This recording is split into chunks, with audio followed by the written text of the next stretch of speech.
2, 3 தடவ டேங்க்ல தண்ணி காலியாகி குடிக்கிறதுக்கு, புழங்குறதுக்கு எதுக்கும் தண்ணி இல்லாம இந்த தண்ணி என்ன பழி வாங்கிருச்சு. அதனால இந்த அடுக்க கழுவி தண்ணி பிடிச்சி வச்சிடுறது. அது மட்டும் இல்லாமல் உரம்பரைலாம் வந்தால் இதை சட்டுன்னு மோந்து கொடுக்குறக்கு சௌரியமாக இருக்குது. தண்ணி பிடிச்சி வச்சுட்டு துணியெல்லாம் கொஞ்சம் துவைக்க வேண்டியது இருந்துச்சு. தம்பியோட தொட்டை சேலை, பெட்ஷீட்டு இதெல்லாம் கல்லில் தான் துவைக்க முடியும், மிஷினில் போட முடியாது.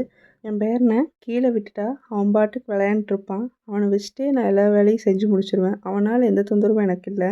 சட்டுப்புட்டுன்னு துணியெல்லாம் காய வச்சுட்டு கீழே வந்து குளிச்சுட்டு சாமி படம்லாம் தொடச்சி எடுத்துருவோன்னு தொடச்சி எடுத்துகிட்ருக்கேன். அப்போ தான் அப்புறமா பூ வைக்கும்போது வசதியாக இருக்கும். அயர்ன் பண்ணி துணியெல்லாம் வந்துருச்சு. அதெல்லாம் எடுத்து பீரோவில் அடுக்கிட்டு, அப்புறம் நம்ம துவைச்ச துணியும் காஞ்சிருச்சு. அதெல்லாம் எடுத்துகிட்டு வந்து மடித்து வச்சுட்ருந்தேன். சாயங்காலமாக விளக்கேற்றுறதுக்காக இப்போவே பூவெல்லாம் நான் வச்சுருவேன். சரின்னு அக்கடான்னு வந்து படுத்து ஃபோன் பார்த்துட்டு இருந்தா. இவன் நீ ஃபோனை பார்க்க விடுறானான்னு பாருங்க.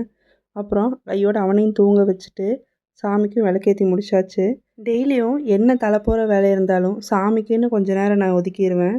பெரிய பூஜை மந்திரம் இதெல்லாம் பண்ண தெரியாட்டியும் சொல்ல தெரியாட்டியும் ஏதோ என்னால் முடிஞ்சதை சாமிக்கு பண்ணி சாமிக்கு படைச்சிட்டு விளக்கு பற்றி வச்சுட்டு சாமிக்கிட்ட, நிலவுக்கு, என் கணவர் ஃபோட்டோவுக்கு, என் பெட்ரூமில் இருக்க வெங்கடாச்சலபதி படத்துக்கு எல்லாத்துக்கும் ஊதுபத்தி காட்டிட்டு என்னோடய சாமி கும்பிட்ற வேலையை நான் முடிச்சுப்பேன். சாமிக்குன்னு கொஞ்ச நேரம் நம்ம வாழ்க்கையில் ஒதுக்குறதுல எனக்கு ஒரு சந்தோஷம் கிடைக்குது, நிம்மதி கிடைக்குது.